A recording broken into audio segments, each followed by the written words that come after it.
எல்லாருக்கும் வணக்கம். நான் எத்தனையோ மேடைகள் ஏறியிருக்கேன். இன்றைக்கு இது ஒரு வித்தியாசமான மேடை. அரசியலில் பொதுவாக தமிழ்நாட்டில் ஒரு கட்சியில் இருந்தால் இன்னொருத்தர் கட்சியில் இருக்கிறவங்கள நேருக்கு நேர் பார்த்துட்டா பாவி கட்சி மாற்றம் பற்றியா இடம் போடுறான் பற்றியான்னு சொல்லக்கூடிய காலகட்டத்தில் நான் இந்த மேடையில் நிற்கிறேன்னா அதுக்கு காரணம் ஆரம்பத்திலேருந்தே நான் விசுவாசி அல்ல, நான் ஒரு நேர்மையானவன், அவ்வளோதான். எனக்கு வாழ்க்கையில் நட்பு தான் முக்கியம். ஃப்ரெண்ட்ஷிப்பு, நட்பு, பழக்க வழக்கங்கள் அதுதான் முக்கியம். கட்சி இருக்கும். என்னை பொறுத்த வரைக்கும் நம்முடைய தேசம், நம்முடைய மதம், ஜாதி, அதற்கு பிறகுதான் கட்சி, பார்க்குற வேலை இதெல்லாம் வரும். இது என்னை பொறுத்த வரைக்கும். இன்னும் சில பேர் கட்சியே உயிர் அப்படின்னு நினைக்கிறவங்கள அது தப்புன்னு சொல்ல மாட்டேன். ஒவ்வொருத்தருடைய குணாதிசயங்கள். எனக்கு நம்முடைய மாவட்ட செயலாளர், அதே சமயத்தில் மயிலை தொகுதி எம்எல்ஏ வேலு, எனக்கு அவர் ஃப்ளெக்ஸ் வேலுவாக தெரியும். அதுக்கு பிறகு குறைச்சிக்கணும்பா, அவர் எனக்கு ஃப்ளெக்ஸ் வேலுவாக தெரியும், அப்புறம் நண்பராக தெரியும். நான் எம்எல்ஏ ஆகும்போது எனக்கு எதிராக வேலை செய்தவராக தெரியும். ஏன்னா அவர் வேறு கட்சி இல்லையா, அதுக்கு நம்ம வருத்தப்படக்கூடாது. நீ எனக்கு எதிராக வேலை செஞ்சே இல்லை, அந்த மாதிரியான விரோத மனப்பான்மையோ இதை வச்சுக்கிட்டு இருந்தால் நம்ம வாழ்க்கையில் யாரோடையுமே பழக முடியாது. காரணம் என்னென்னா, மாற்றுக்கருத்து இருக்கும். மாற்றுக்கருத்து இருக்கிறவங்களோட தான் நம்ம வாழ்ந்தே ஆகணும் வாழ்க்கையில். நான் மாற்றுக்கருத்து இருக்கிறவங்களோட வாழ மாட்டேன்னு சொன்னால் வீட்டை விட்டு வெளியில் இறங்கவே முடியாது உங்களால். அது அடிப்படையாக நம்ம புரிஞ்சுக்கணும். மாற்றுக்கருத்து இருப்பவர்களோட ஒருமித்த கருத்து எதெல்லாம் இருக்கோ அதில் ஒத்து போயிட்டே இருந்துட்டால் பிரச்சனை கிடையாது. இல்லை நான் ஒத்துக்க மாட்டேன் இவன் ஒரு லூசியா சண்டைக்காரன் அப்படிம்பாங்க. அது நமக்கு தேவையில்லை. வீட்டுக்குள்ளே மாமியார் மருமகளுக்குள்ள அதை மாற்றுக்கருத்தா எப்போ யாருக்கு விஷம் வைக்கலான்னு அப்படி பார்த்துட்ருப்பாங்க. டிவியில் அது மாதிரி வச்சா மாமியார் பாருங்கள் அத்தை பாருங்கம்பா, நான் உனக்கு ஒரு நாள் வைக்கிறேங்கிற மாதிரி. ஆனால் வைக்க மாட்டாங்க. அது சும்மா ஒரு ஆற்றாமை, அது சும்மா ஒரு பயங்காட்டுற விஷயம் அது இருக்கும். எனக்கு வாழ்க்கையில் ஒவ்வொரு முறையும் எனக்கு என் தந்தை சொல்லி கொடுத்தது, உனக்கு யாரோடையாவது மாற்று கருத்து இருக்கும்போது அவங்க உன்னை கூப்பிட்டு பாராட்டுறாங்கன்னா அன்றைக்கி தான் நீ வெற்றி பெற்றாய் என்ற அர்த்தம் அப்படிம்பார். அதுதான் முக்கியம். அதான் வின்னிங் ஓவர் த ஹார்ட்ஸு. நம்ம இடத்த அதை ஜெயிக்கிறோம் இதை ஜெயிக்கிறோங்கல்ல, மனங்களை வென்றவர். நான் இன்னி வரைக்கும் கலைஞர்கிட்ட சீட்டு கிடையாது, கேட்டது கிடையாது. ஆனால் அவர் மனதில் சிம்மாசனம் போட்டு என்னை உட்காந்து வச்சுருக்காரு கலைஞர். அதுதான் பெரிய விஷயம். கலைஞர் வீட்டுக்கு நான் போயிட்டு பேசிட்டு வருவேன். கீழே கத்துவான், டே என்ன நான் பாட்டு கட்சிக்காரன் பார்க்க முடியாத உட்காந்துக்கிறேன், நீ போகிற பொசுக்குன்னு பார்க்குற, உட்கார்ற, 2 மணி நேரம் கழிச்சு வர அப்படிம்பா. எப்போ நான் அவர் வீட்டுக்கு போனாலும் ஒன்று முதல்ல கூப்பிட்டுருவார், இல்லைன்னா கடைசியில் கூப்பிடுவார், நடுவில் கூப்பிட மாட்டார். ஏனென்றால் அதுக்கு உண்டான இந்த டைம் அது கொடுப்பார். ஆனால் மாற்றுக்கருத்து நிறைய இருந்தது. நீங்கள் பார்த்துருப்பீங்க, கலைஞர் யாரையாவது ஒரு வார்த்தை அவர் நேரடியாக அவர் எழுதிட்டார்னா அவன் அரசியலில் உயர்ந்து விட்டான் என்று அர்த்தம். இல்லைன்னா அவர் பதிலே சொல்ல மாட்டார். யார் வேணால் பேசிக்கங்கன்னு விடுவாரே தவிர பேச மாட்டார். இப்போ மேடையில் திண்டுக்கல் லியோனியும் நானும் ரொம்ப நாளாக போராட்டக்காரர்கள். என் கேசட் விற்குதா அவர் கேசட் விற்குதாங்கிறது தான் எங்களுக்கு சண்டையே. எப்போவுமே சண்டை கிடையாது, எங்கள் பேரை வச்சு நாங்கள் திண்டிவனத்தில் எவன் தூக்க காலத்தில் இருந்தால் கூட ராத்திரி 1 மணிக்கு சிரிச்சுக்கிட்டே ஒன்று கடிச்சிட்டு இருப்பான் ஓரமாக போய். ஏன்னா அவர் போட்டிருப்பார், பழைய கணவனா புது கணவனா, பழைய வீடா புது வீடா அப்படிங்கிற மாதிரி அவர் தலைப்பு பட்டி பண்ணுறோம். நம்மளது ட்ராமா எல்லாம் ஆக மொத்தம் எல்லாமே 1 ஹவர். ஸோ அதுலேருந்து எனக்கு என்ன பெருமை என்றால், திண்டுக்கல் லியோனியை முதல்ல அமெரிக்காவுக்கு அழைத்து சென்றவன் நான். அது நான் தான் என்ன சும்மா கூப்பிட்டு போனேன், டிக்கெட்லாம் வேறு ஒருத்தர் தான் போட்டாங்க. அது அமெரிக்காவில் இருக்கக்கூடிய அங்கே தமிழ் மாநாடு, அந்த தமிழ் மாநாட்டில் ஒரு மீட்டிங் தான் பேசினார். அதுக்கு பிறகு அத்தனை மீட்டிங் ஃபிக்ஸ் ஆகிடுச்சு அவருக்கு. ஏனென்றால் அந்த இன்டர்நெட்டு அந்த இன்டர்நெட் ஸோ நீ ஃபிக்ஸ் பண்ணியா, நீ ஃபிக்ஸ் பண்ணி கடைசியில் ஒரு சுற்றி கித்தி பார்க்கணுங்கிற கேப்பெல்லாம் பேசும்போதே அப்படியே பார்க்க முடியாயிடுச்சு. ஏன்னா அந்த மாதிரி ஒரு டூர் பண்ணார். அது என்னன்னா முதல்ல வந்து ஒரு அறிமுகம், அதற்கு பிறகு தன் திறமையினால் வளர்ந்தவர் அவர். அதுக்காக வந்து இல்லை அவர் பேசுறது எனக்கு பிடிக்காது, அந்த கருத்தை நான் ஏற்றுக்கலன்னா விட்டுரு, ஃப்ரெண்டாக இருந்துட்டு போ, அவ்வளோதான். நான் இன்றைக்கும் நான் ஃபுல் வெஜிடேரியனோடு என்னால் முனியாண்டி விலாஸில் உட்காந்து வெஜிடேரியன் சாப்பிட முடியும். எனக்கு அதில் எனக்கு எந்த விதமான எதுவும் கிடையாது. நான் என் தட்டில் இருக்கிறது சாப்பிட்ற போகிறேன், அவங்க தட்டில் இருக்கிறது சாப்பிட போகிறேன். அதில் என்ன இருக்குது? இந்த மனோபாவம் இருந்தால் தான் தமிழ்நாட்டில் இப்போ கொஞ்சம் கொஞ்சமாக அரசியல்லையும் அது மாறிக்கிட்டு வருது. ரகசியமாக சந்திக்கிறதெல்லாம் தாண்டி ஒரு ஃப்ரெண்ட்ஷிப்பாக இருக்கிறதுல தப்பு இல்லை. ஏன்னா எனக்கு என் கொள்கை, உனக்கு உன் கொள்கை அப்படின்னு. எனக்கு கலைஞரை 1980 தெரியும். இங்கே நிறைய பேர் அதுக்கு முன்னாடி அப்புறம் தான் பார்த்துருப்பீங்கன்னு நினைக்கிறேன். 1980 முதல் சினிமா நடிக்கிறதுலேருந்து ராமநாராயணனுக்கு நான் ரொம்ப நெருங்கிய நண்பர். ஸோ ராமநாராயணன் எப்பவும் கலைஞரை கூப்பிட்டு தான் ஃபஸ்ட்டு ப்ரொஜெக்ஷன், ஃபஸ்ட் காப்பின்னு போடுவாங்க. அப்போல்லாம் சில சமயம் டபுள் பாசிட்டிவ் போட்டு காட்டுவாங்க. இவர் கரெக்ஷன் சொல்லுவார், என்ன இப்படி இருக்கக்கூடாது, அப்படி இருக்கலாம் அப்படிம்பார். உடனே அதை கரெக்ட் பண்ணி பண்ணுவார். அப்போது அதோடு இருந்து பார்க்கக்கூடிய பாக்கியம் எனக்கு கிடைச்சிருக்கு. எந்த ஒரு விஷயமா இருந்தாலும் பார்த்த உடனே ஒரு கரெக்ஷன் சொல்லக்கூடிய அளவுக்கு ஒரு நாலேஜ்னா மிக அசாத்தியமான ஒன்று. அரசியலில் மத்திய அரசு, மாநில அரசு, பஞ்சாயத்து அத்தனையிலையும் வெற்றி கொடி நாட்டிய ஒரு மிக பெரும் ராஜதந்திரி என்றால் அது கலைஞர். அதில் மாற்று கருத்தே கிடையாது. சில பேருக்கு பிடிக்கலாம், சில பேருக்கு பிடிக்காமல் இருக்கலாம். அன்றைக்கி என்னுடைய அஸ்ட்ராலஜர் சொல்கிறார், கலைஞர் இறந்து போன போது என்ன சார் இப்படி ஆயிடுச்சு அப்படின்னு.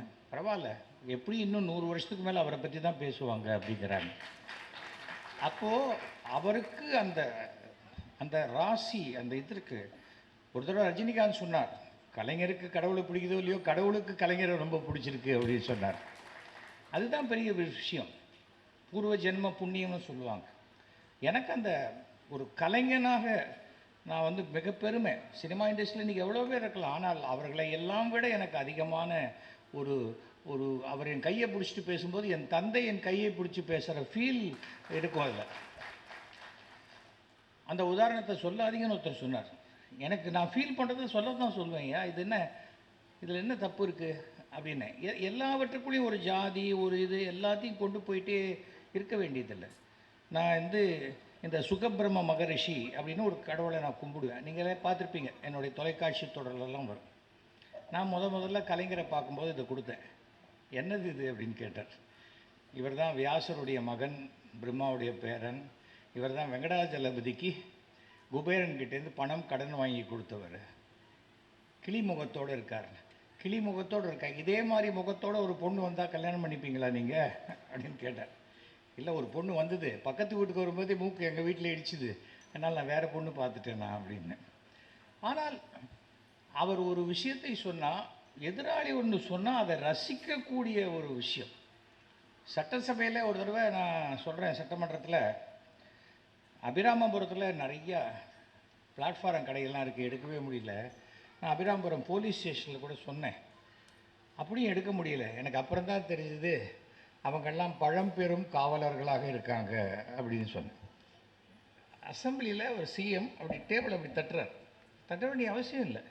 ஏனென்றால் நம்ம சொல்லக்கூடிய விஷயத்தை ரசிக்கக்கூடிய ஒருத்தராக இருக்கார் ஒருத்தர். அப்புறம் அன்றைக்கி அசம்பிளிலேருந்து வரும்போது நான் வணக்கம் சொல்லுவேன். ஆனால் நான் இருக்கக்கூடிய இடத்துல இந்த வணக்கம் சொல்கிற வழக்கம்லாம் வச்சுக்கூடாதுங்கிற மாதிரி சொல்லுவாங்க. அதெல்லாம் நான் பண்ண முடியாது. அது வயதில் பெரியவர், முதலமைச்சருக்கு கொடுக்க வேண்டிய மரியாதையை நான் கொடுத்துருவேன். கொள்கை வேறு அப்படின்னு அதெல்லாம் நிறையா டிஃப்ரென்ஸ் ஆஃப் ஒப்பீனியனாக வந்தது. நான் ஒரு இடத்துக்கு போகிறேங்கிறதுனால நான் என் கலரை மாற்றிட்டு போக முடியாது. அதை அவரும் கவனிக்கிறார். அதை அப்புறம் என்னுடைய 3000வது நாடக விழாவுக்கு வந்தார். 3000வது நாடக விழாவுக்கு அதில் பேசுகிறார். 3500வது நாடக விழாவுக்கு கலைஞர் மூப்பனார் 1996 வந்தார். பேசுகிறாருன்னா, இவர் ஒரு நாடகம் போட்டிருக்காரு சேகர், அது வந்து தத்துப்பிள்ளைன்னு பேர். ஆனால் அது வந்து ஒரு சமுதாய விஷயங்கள்லாம் வச்ச ஒரு தத்துவ பிள்ளையாக நான் பார்க்குறேன். இது வந்து எனக்கு ரொம்ப பிடிச்சிருக்கு. இந்த நாடகம் இல்லை, எல்லா நாடகத்துலேயும் அவர் பல செய்திகளை சேகரித்து சேகரித்து சொல்கிறனால தான் அவரை சேகர்னு கூப்பிட்றாங்கன்னு நினைக்கிறேன். அதாவது ஒரு விஷயங்களை பார்க்கும்போது நான் அப்போ அந்த சாவணி ரிலீஸ் பண்ணுறேன், இந்த புக்கு ரிலீஸ் பண்ணி ஒரு 15 நிமிஷம் கழித்து கலைஞர் பேசுகிறார். அதுக்கு முன்னாடி அவர் சொல்லும்போது சொல்கிறாரு, இந்த குழுவோட பேரை பார்த்தா கூட நாடக பிரியான்னு வச்சுருக்காங்க. இப்போல்லாம் நாடகத்தை ஃப்ரீயாக கொடுத்தா தான் வருவாங்கங்கிறதுக்காக இப்படி வச்சுருக்காங்க போல் இருக்குது. இல்லை ஃப்ரீயாக கொடுக்குற நிலைமை ஆயிடுச்சாங்கிற ஆதங்கத்தில் வச்சாரா தெரியல அப்படின்னு. அதாவது ஒரு ஒரு வார்த்தையை எப்படி தமிழ் என்றால் அதுக்கு கலைஞர்னு இன்னொரு பெயர் தான், இல்லை மாற்று கருத்து கிடையாது. ஒரு தடவை நானே என் ஃப்ரெண்ட்ஸ் எல்லாம் போயிருந்தோம். அவரை பார்க்கும்போது, நேற்றுக்கு ஏதோ நூல் வெளியிட்டீங்களாமே அப்படின்னு என்னை கேட்டார். நான் தான் டெய்லி நூல் வெளியிட்டுருக்கேன் அப்படின்னு. அதுதான் எனக்கு தெரிஞ்ச விஷயமாச்சே, நீங்கள் தான் ஊர் அறிஞ்சவராச்சே அப்படின்னார் அவர். அப்போ தான் எந்த ஊர் நீங்கள் அப்படின்னார். தஞ்சாவூர். அதான் காவேரி, இப்படி தான் பேசுவோம் அப்படின்னார். அதாவது அந்த ரசிக்கக்கூடிய தன்மை சாதாரணமாக எல்லாருக்கிட்டையும் அமையாதுங்க. அது நான் ஒன்று சொல்லுவேன், மற்றவங்க சிரிக்கணும். ஆனால் மற்றவங்க சொன்னால் நான் கோவப்பட்டுருவேன், என்னை சொல்லக்கூடாது அப்படிங்கிற மனோபாவம் தான் அதிகாரத்தில் இருப்பவர்களுக்கு இருக்கும். வாயா என்ன விஷயம் அப்படிங்கிற அது சொல்லும்போதே அவர் வந்து எதிராளியை தன் பக்கம் இழுத்து பக்கத்தில் உட்காந்து வச்சிருக்கக்கூடியவர். இப்போ பேசும்போது சொன்னாங்க, அதாவது மாற்றான் தோட்டது மல்லிகைக்கும் மனம் உண்டு அப்படின்னு. நான் அதிமுகவில் இருக்கும் பொழுது தமிழ்நாட்டு சரித்திரத்திலேயே திமுக பொதுக்குழு அட்டன் பண்ண ஒருத்தன் நான் தான். அப்போ தான் சொன்னேன், அதாவது மாற்றான் தோட்டத்து மல்லிகைக்கு மனம் உண்டு, ஆனால் நீங்கள் வேரோடு பிடுங்கி கொண்டு வந்து வச்சிடுறீங்கன்னு எனக்கு இப்போ தான் தெரியும் அப்படின்னு சொன்னேன். கலைஞர் என்றைக்குமே எந்த பிரச்சனையும் இல்லாமல் 100 ஆண்டு வாழ வேண்டும் என்று எல்லாம் வல்ல இறைவனை வேண்டுகிறேன் அப்படின்னு. இறங்கி வந்தோடனே ஒரு மினிஸ்டர் சொல்கிறார், சார் அதெல்லாம் நம்ம கட்சியில் கிடையாது. இல்லை சார், நான் வேறு கட்சி கூப்பிட்டாங்க வந்தேன் அப்படின்னு. எதுக்காக சொல்கிறேன்னா, மனசார நான் விருப்பப்படுறது தானே நான் சொல்ல முடியும். சரி சார், நான் நாளையிலேருந்து மாற்றிக்கிறேன்னா அது ஒரு போலித்தனமாக இருக்கும். அதில் வந்து இந்த சாவணீர் கொடுத்துருக்கோம். சாவணீர் ரிலீஸ் பண்ணுறார், ஸ்டேஜில் ரிலீஸ் பண்ணி 15 நிமிஷம் கழிச்சு கலைஞர் பேசுகிறார். அப்போ அதுக்கு முன்னாடி மூப்பனார் பேசுகிறார். எஸ்வி சேகர் 3500 நாடகம் போட்டிருக்காரு, அவர் 35,000 நாடகம் போடணுன்னு நான் ஆசைப்பட்றேன் அப்படின்னு வாழ்த்துறேன் அப்படின்னார் மூப்பனார். கலைஞர் வந்தோடனே மூப்பனார் வந்து எஸ்வி சேகர் வந்து 35,000 நாடகம் போடணுன்றாரு, அதை நான் ஏற்றுக்க மாட்டேன். அவர் 3,50,000 ட்ராமா போடணும், அதை விட நான் அதிகமாக வாழ்த்துறேன் அப்படிங்கிறார். அப்போ சொல்லும்போது சொல்கிறார், எஸ்வி சேகர் கேள்வி பதில் போட்டிருக்காங்க, அதில் எனக்கு ரொம்ப பிடிச்ச 2 கேள்வி பதில். மாடர்ன் ஆர்ட் பற்றி என்ன நினைக்கிறீங்கன்னு ஒரு கேள்வி, அதுக்கு தம்பி சேகருடைய பதில், மூளை இல்லாதவங்க கூட மாடர்ன் ஆர்ட் வரைஞ்சிடலாம், ஆனால் அதை ஒரு புத்திசாலியால் தான் விற்க முடியும், இது எனக்கு ரொம்ப பிடிச்ச பதில் அப்படின்னார். அதுக்கு அடுத்தது சொல்கிறார், உலகிலேயே நீங்கள் நேசிக்கும் 3வது பெண் யார்? 1 அம்மா, 2 மனைவி. அதுக்கு தம்பி சேகரின் பதில், ஒரு அம்மா 2 மனைவி, இதை கூட்டினாலே 3 வருகிறது. இது இல்லை, அதுக்கப்புறம் கலைஞர் சொன்ன வார்த்தை தான், இது எனக்கு மிகவும் மகிழ்வை தந்த பதில் அப்படின்னார். இசை ஒரு பப்ளிக்கில் ஒரு விஷயத்தை நம்ம வந்து ஒரு எவ்வளோ அசால்ட் அப்படி போகிற போக்கில் சொல்லிட்டு போகிறாங்கிறது சாதாரணமான ஒரு விஷயமே இல்லை. அதுக்கு கூச்சப்பட்டுக்கிட்டு இது பண்ணி இப்படி பேசி அப்படி பேசலாமா இப்படி பேசலாம் அதெல்லாமே இல்லை. நான் இளங்கோவடிகள் எழுதின சிலப்பதிகாரத்தையே நான் திருத்தினவன். நான் இது கர்வத்தோடு சொல்லலை. ஏன் திருத்தினேங்கிறது வந்து வலம்புரி ஜானுக்கு தெரியும். சிலப்பதிகாரத்தில் சிலம்ப திருடினவன் பொற்கொல்லன் அப்படின்னு சொன்னால் என்ன ஆகும்? அதுக்கு பிறகு எல்லா பொற்கொல்லனுமே இந்த மாதிரி தான் திருடன்னு வரும். அது இருக்கக்கூடாதுங்கிறதுக்காக நான் என்ன பண்ணினேன், அதை வந்து எடுத்து கொண்டு வந்ததை பொற்கொல்லங்கிட்டேருந்து மாற்றி அவங்ககிட்டேருந்து வாங்கினதை அதை திருடி இந்த மாதிரி கொண்டு வந்து ஒரு அரண்மனை அதிகாரின்னு நான் மாற்றினேன். ஏனென்றால் எந்த ஒரு இனத்திலையும் ஒரு தனி நபர் செய்யக்கூடிய ஒரு விஷயத்தை அந்த இனத்தின் மேல் உண்டான பழியாக மாற்றக்கூடாது என்பதற்காக. அதுதான் எனக்கு ரொம்ப இந்த மாதிரி பல விஷயங்கள் அவர்கிட்ட எனக்கு பிடிச்ச விஷயம் எல்லாமே. அது ஒன்று ஒன்றா சொல்லிட்டு போனால் நிறையா இருக்குது. ஏன்னா வந்து இங்கே இதில் ஹைலைட் ஸ்பீக்கர் வந்து நம்முடைய திண்டுக்கல் லியோனி. ஏன்னா என்ன இருந்தாலும் ஒவ்வொரு தடையும் ஒரு ஃபஸ்ட்டு டைம் நான் அவரை பார்த்தது 1984 உலகத்தமிழ் மாநாடு மலேசியாவில் நடக்குது. அப்போ போனேன். அப்போ தத்தோ சாமிவேலுன்னு அமைச்சர் கலைஞர் மேலே அப்படியே அவரே வந்து தான் இன்னொரு கலைஞராகி விட வேண்டும் என்ற ஒரு எண்ணத்திலேயே இருக்கக்கூடிய ஒரு மலேசிய தமிழ் மந்திரி அவர். அங்கே தான் ஒரு 3 டேஸ் கலைஞரோடு நெருங்கி பழகக்கூடிய விஷயம் கிடைச்சிது. நான், ஜெமினி கணேசன், சாருஹாசன், அவர் நிறைய பேர் பயந்துட்டு போகல. ஏன் போகலன்னு தெரியாது, அது வேறு ட்ராக். அங்கே போனோம். அந்த டயத்தில் கேஷுவலாக ஒருத்தர் ஏதாவது ஒன்று சொன்னால் அதுக்கு வர பதில் இருக்குது பாருங்கள், அசாத்தியம். அந்த டைமிங்லாம் அது அது ஒரு கடவுளுடைய அருள். அது சாதாரணமான ஒரு விஷயமே கிடையாது. ஒருத்தர் பிஹெச்டி படிச்சிருக்காங்க, எம்எஸ்சி படிச்சிருக்காங்க, அது படிச்சிருக்காங்க, இது படிச்சிருக்காங்க. அவர் என்ன படித்தாலும் தெரியாது. உலகத்தை படித்திருக்கிறார், அப்படியே இலக்கியத்தை படித்திருக்கிறார். எல்லாத்தையும் தாண்டி தனக்கு எதிரே உள்ள அனைத்து மனிதர்களையும் படித்திருக்கிறார். அது அந்த படிப்பு தான் அவருக்கு வந்து எல்லாத்துக்கும் அந்த ரெஃபரன்ஸ். அது ரொம்ப ரொம்ப ஆச்சரியமான ஒரு ஒரு விஷயம். 1989 நான் சுயேட்சையாக நிற்கிறேன் மயிலாப்பூரில். அப்போது என்னுடைய நண்பர் ராமநாராயணன் இதில் காரைக்குடியில் திமுகவில் நிற்கிறார். அப்புறம் ராமநாதபுரத்தில் வந்து ராஜேந்திரன், அவரும் டிஎம்கே நிற்கிறார். நான் இங்கே வந்து மாங்கோலையில் ஓட்டு கேட்டுட்டு எல்லாத்துலேயும் பேசிவிட்டு மயிலாப்பூரில் 2 நாள் நடுவில் போயிட்டு அங்கே போய் பேசிட்டு வந்தேன். அதுக்குள்ளே குமுதத்தில் போட்டாங்க எஸ்வி சேகர் வந்து ஸ்லீப்பர் செல்லுன்னு. ஸ்லீப்பர் செல்கிற வார்த்தை எத்தனை வருஷம் முன்னாடி நம்மளால் வந்திருக்கு பாருங்கள். வந்து அப்போ மாங்கொல்லையில் தான் கடைசி இன்னையோட பிரச்சாரம் முடியுது. நாளைக்கு 5 மணினா இன்றைக்கி தான் மீட்டிங் போட முடியும். அன்றைக்கி நான் மாங்கொல்லையில் மீட்டிங் ஃபிக்ஸ் பண்ணியிருக்கேன். அப்போ சில பேர் வந்து கேட்டாங்க, சார் வந்து நாளைக்கு டிஎம்கேக்காக ராதிகா பேசுகிறாங்க, அதனால் அவங்களை விட்டு கொடுக்க சொல்கிறாங்க. யார் விட்டு கொடுக்க சொன்னது? இல்லை நாங்கள் தான் கேட்குறோம். இல்லை நான் சுயேட்சையாக நிற்கிறேன், நான் பேசிட்டு வந்துட்டேன், நான் விட்டு கொடுக்க மாட்டேன். அதை கலைஞர்கிட்ட போய் சொல்கிறாங்க. சொன்னால் எப்படியா அவரை போய் விட்டு கொடுன்னு கேட்குறேன். அந்த சுயேட்சையாக நிற்கிறேன்றாரு, எந்த இதுலேயும் நிற்காமல் ஒரு தைரியமாக நிற்கிறாரு. அவர்கிட்ட போய் நீ எதுக்காக கேட்குறீங்க, நீங்கள் கேட்டது தப்புன்னு சொன்னவர் அவர்.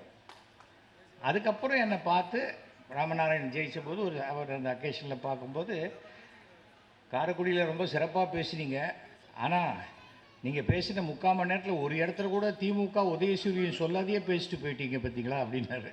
இல்லை சார், நான் வந்து ராமநாராயணன் அப்படிங்கிறது அங்கே தெரிஞ்ச பேர். அதை தாண்டி நான் கட்சி சின்னம் மாற்றி மாற்றி சொல்லிகிட்டு இருந்தேன். நான் நிஜமாகவே நான் பானை சின்னத்தில் நிற்கிறேன். அங்கே நான் இங்கே வந்து இப்படிலாம் பேசிக்கிட்டு இருக்கேன்னா என் மேலே ஒரு அவநம்பிக்கையை கொடுத்துருவேன். நான் ஒரு நட்புக்காக வந்தேன். அந்த திமுகவில் ராமநாதபுரம் ராஜேந்திரன் அந்த குடும்பமே கட்சிக்காக உழைத்து உழைத்து அதை இறந்து போனவர்கள். அந்த குடும்பத்தில் ஒரு பைசா சம்பாதிக்கலை. அந்த மாதிரி ஒரு நல்ல ஃபேமிலி, சரியான நபர்கள். ஒவ்வொரு முறையும் அதுக்கு பிறகு அந்த ராஜேந்திரன் இறந்து போன பிறகு அவருடைய மனைவி பவானி ராஜேந்திரனுக்கு சீட் கொடுத்தாங்க. ஸோ எதுக்காக இதை சொல்கிறேன்னா, கட்சியில் இருக்கிறவங்க என்னை கவனிக்கலையெல்லாம் வேண்டாம். சரியானபடி உழைத்து கொண்டே இருந்தால் நீங்கள் கவனிக்கப்படுவீர்கள். கவனிக்கப்படும் போது உங்களுக்கு உண்டான இடம் கண்டிப்பாக வந்து சேரும். அதை நம்ம புரிஞ்சுக்கணும். அது அந்த ஒரே ஒரு விஷயந்தான். அதற்கு பிறகு நான் சுகர் படம் கொடுத்தேன். சுகர் படம் கொடுக்கும்போது சொன்னேன், இந்த சுகர் படம் கொடுத்ததுக்கு நீங்கள் காலையில் வந்து அந்த டெஃப் அண்ட் டம் ஸ்கூலில் வந்து ஒரு பிளாக் அண்ட் ஒயிட் டிவி கொடுத்தீங்க இல்லையா, அதுதான் சிறந்ததுன்னார். கண்டிப்பாக சார், கண்டிப்பாக அது சிறந்தது தான். ஆனால் இது நீங்கள் நல்லா இருக்கணுங்கிறதுக்காக கொடுக்குறேன்.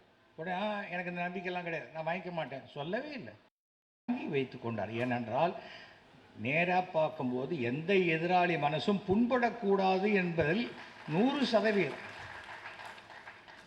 எனக்கு அதெல்லாம் தான் பிடிச்சிது கொஞ்சம் கொஞ்சமாக. ஏன்னா அவர் ஏன் எனக்கு வேணாம்ப்பா, எனக்கு நம்பிக்கை இல்லைன்னு சொல்லிட்டா நம்ம என்ன பண்ண முடியும்?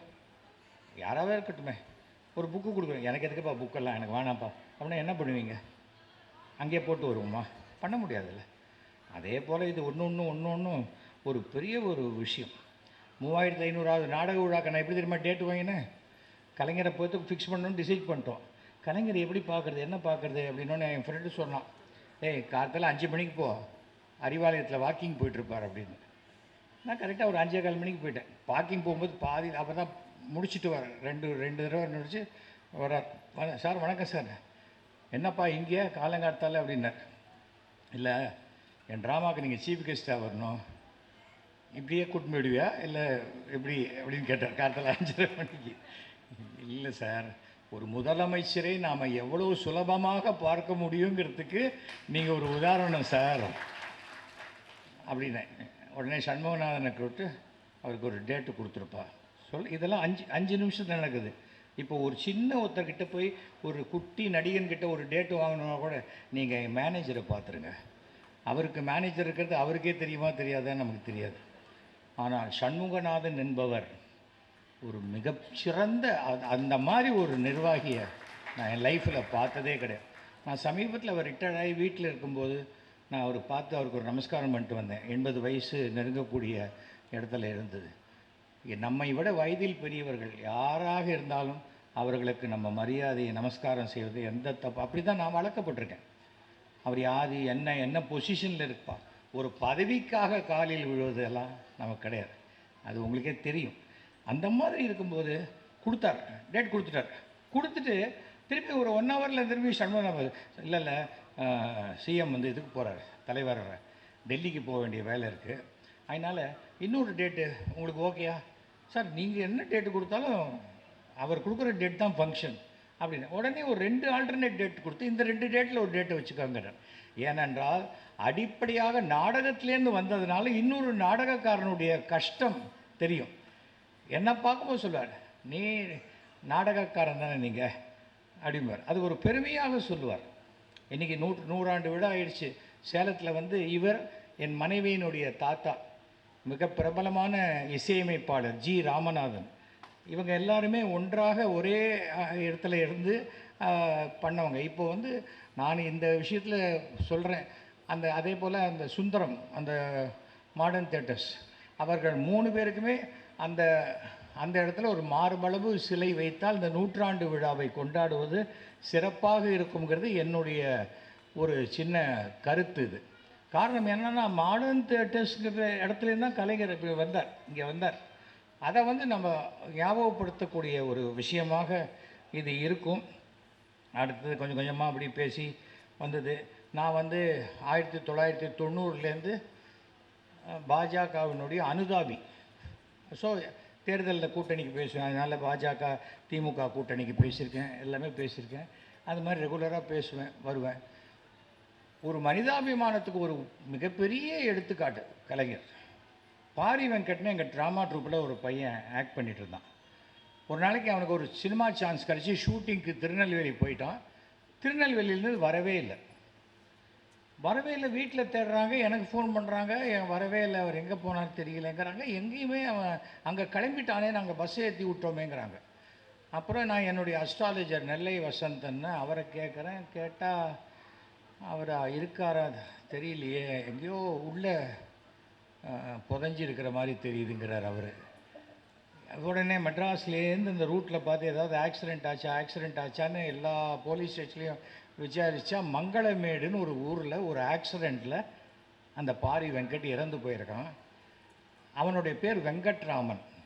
பாரி வெங்கட்டுங்கிறது தான் எல்லாருக்கும் தெரிஞ்ச பேர். வெங்கட்ராமன் அவன் வீட்டில் இருக்கிற இடத்துக்கு போயிட்டு கேட்டிருக்காங்க, தெரியல. ஏன்னா அது வீடு மாற்றிருக்கான் கரெக்டாக 1 வாரம் முன்னாடி. அப்போது என்ன ஆச்சுன்னு தெரியாமல், யாரும் தெரியாமல், அடையாளம் தெரியாத பிணமாக அந்த மங்களமேட்லேயே அதை புதைச்சிட்டாங்க. நான் அன்றைக்கி வந்து என்னுடைய மாமா பையன் கல்யாணத்தில் தஞ்சாவூரில் இருக்கேன். காலத்தால் 8 மணியோ என்னமோ ஃபோன் பண்ணுறேன், எனக்கு பண்ணுறாங்க, இது மாதிரி அங்கே தான் அவன் பாடி இருக்குதுன்னு சொல்கிறாங்க. அதுக்கப்புறம் தான் அவன் சூட்கேஸ் ஓப்பன் பண்ணி பார்த்தா அந்த பாரி வெங்கட் என்னோட எடுத்துட்ட ஃபோட்டோ அதில் இருக்குது. அதுதான் இருந்தது. கூட 2000 ரூபா வச்சுருந்தான், அது இல்லை. எதுக்காக சொல்கிறேன்னா, அந்த ஃபோட்டோவை வச்சு சொன்ன உடனே எனக்கு உடனே நேராக கலைஞர் வீட்டுக்கு தான் பண்ணேன். சண்முகநாதன் சார் தான் எடுத்தார். சார் இது மாதிரி அப்படின்னு. ஐயோ, பாடியை புதைச்சிட்டாங்களா? ஆமாம் சார், அவன் அவன் மெட்ராஸ் வீடு, அவன் குடும்பம்லாம் அங்கே இருக்குது. எங்கேயோ ஒரு இடத்துல எப்படி சார் அனாதை பணமாக இருக்க முடியும்? நீங்கள் கொஞ்சம் சிஎம் கிட்ட சொல்லுங்கள். அவ்வளோதான். ஒரு 1 ஹவருக்குள்ளே சிஎம் கிட்டேருந்து இன்ஸ்ட்ரக்ஷன் போய் அந்த பாடியை வெளியில் எடுத்து அவங்க குடும்பத்துக்கிட்ட ஹேண்ட் ஓவர் பண்ணணும்னு சொன்னார். இது ஒரு பெரிய ஹிஸ்ட்ரி. ஏன்னா போலீஸில் இது மாதிரி ஆகி புதைக்கப்பட்டுட்டா அதுக்கு திருப்பி எடுக்க மாட்டாங்க. அது அன்லஸ் அதர்வைஸ் அது பெரிய கொலை கேஸ் அந்த மாதிரி இருந்தாலே ஒழிய அதை எடுத்து அதுக்குள்ளே ஏவிஎம்லேருந்து ஆம்புலன்ஸ் கொடுத்து பண்ணி என்னென்னா ஒரு சாதாரணமான ஒரு விஷயம் இல்லை இது. இதெல்லாம் வந்து நம்ம எதுக்கு பண்ணணும் அப்படிங்கிறது கிடையாது. அவர் பார்வைக்கு அது போச்சு, அதை பண்ணுவாங்க. அதே போல் 2006 தேர்தலில் நான் மயிலாப்பூரில் நிற்கிறேன். அப்போது என்னுடைய அருமை நண்பர் சினிமா நடிகர் நெப்போலியன்